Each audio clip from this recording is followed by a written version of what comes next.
Good morning, CUTL class of 2019. My name is Robert Ramcharan, and today I'll be giving my micro teaching on brain tumor classification. I am one of the university lecturers in the neurosurgery course in the Department of Surgical Clinical Skills. So, before we start, what do all of these people have in common? This is one of the greatest calypsonians ever.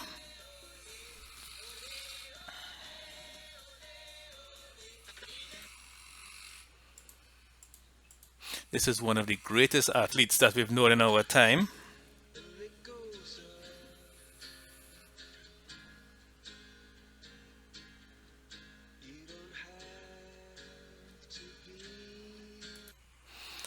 One of our most popular and most well-renowned reggae singers ever.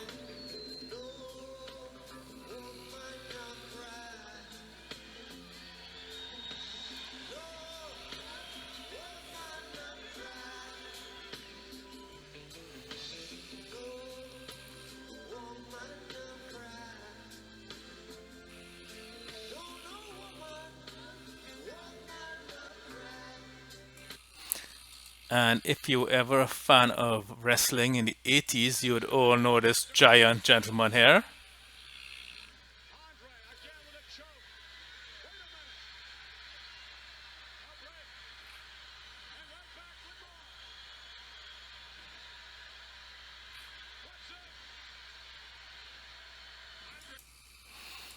And one of the most prominent lawyers, brilliant lawyers ever.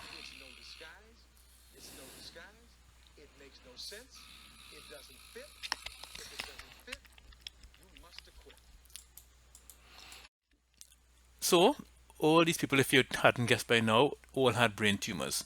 The mighty Arrow had a high-grade glioma, which he passed from, one of the most malignant brain tumors. Lance Armstrong had a brain tumor, which was spread from his testes, which was one of the most common types of tumors. Bob Marley had a brain tumor spread from malignant melanoma in his toe. Andre the Giant had a non-cancerous tumor, which was in the pituitary gland releasing growth hormone, which caused him to be the giant size that he was. Johnny Cochran died of a high-grade glioma, and Elizabeth Taylor had a benign tumor removed and lived many years after that, actually. So, at the end of this session, this class, I hope, will be able to critique various brain tumor classification schemes and know the important ones. So, our first task is to take this sticky notes that you have in front of you and write the name of one tumor that you can remember. Any tumor you can remember that we've mentioned before or you've known before. Then write the same tumor on 3 other stickies. So you can have 4 stickies in total, each of them containing the same brain tumor. And we're going to have 1 minute to do this.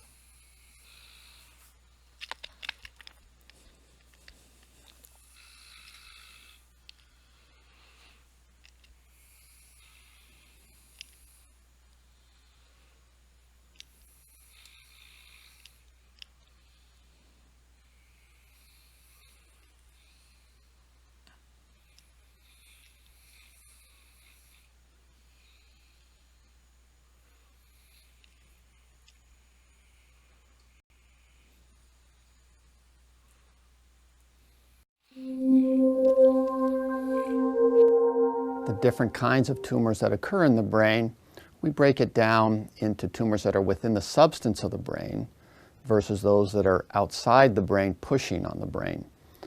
The diagnosis, the type of tumor, has different implications based on its growth potential, based on the natural history of how the tumor might change either with treatment or without treatment.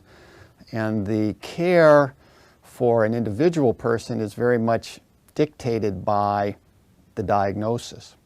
Again, the diagnosis is established usually with an operation, although there are certain tumors that are very characteristic on MRI imaging, and the diagnosis is almost assured on the imaging itself, such that an operation might not be necessary when it's first picked up. The intrinsic lesions in the brain, and those are tumors that grow from the substance of the brain. they grow from a cell that's normally in the brain, those are tumors that have the most implications. Those are usually the tumors that need the quickest care. They come in slow growing or faster growing versions. They're also called low grade or high grade. There's our different classification schemes that mean the same thing. They're called astrocytoma, anaplastic astrocytoma, or glioblastoma multiforme. They also go by numbers 2, 3, and 4. It can be difficult to tell on an MRI scan exactly which diagnosis somebody might have.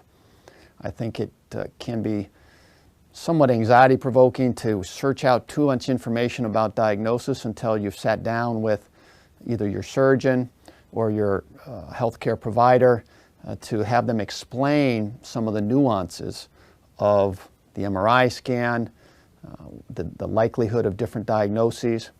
Ultimately, a procedure is needed to get tissue to establish that diagnosis, and then the path that someone's going to be on, what they can expect to happen, the types of treatment that they will have, and how this might impact their life can be well described for the person.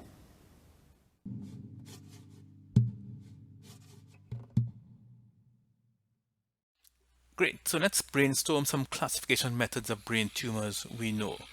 Can anyone think of any of them? Well, we have benign and malignant, as you know.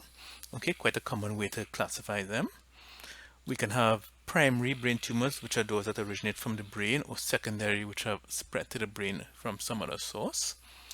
We have locations based on the location of the tumor, classified according to the location of the tumor, whether they're in the frontal lobe, temporal lobe, parietal lobe, occipital lobe, cerebellum, or the brainstem. Or we can classify them according to the cell type of origin, whether the glial cells, epidermal cells, meningeal cells, pituitary cells, Schwann cells, pineal cells, metastatic meaning spread from somewhere else, or from some other cell that we don't know or aren't sure of the cell of origin. So what I want you to do is to grab those 4 stickies you have, and I have placed a chart with each one of these 4 classification schemes in front of the room here, and under the 4 classification schemes, place the tumor type you have where you think is the correct class or group. So yes, come up individually one by one and just place it into that group that you think is the correct one. And don't worry, you can always change it afterwards.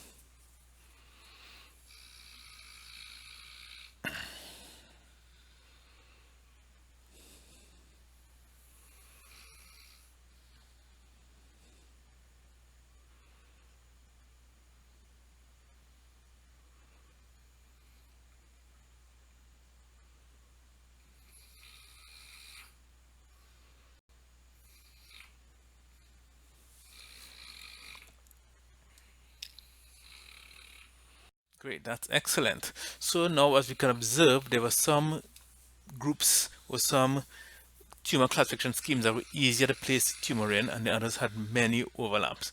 And if you've noticed that when we classify them by the cell of origin or the World Health Organization classification scheme, which is the one that's recommended, we got pretty much good distribution of the tumor types, and each one fell into one category. Very easy to place. And it is the World Health Organization classification scheme that has been recommended for the tumor classifications.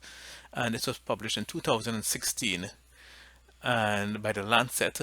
And the site is here if you guys want to go into reading for the huge classification scheme that it involves.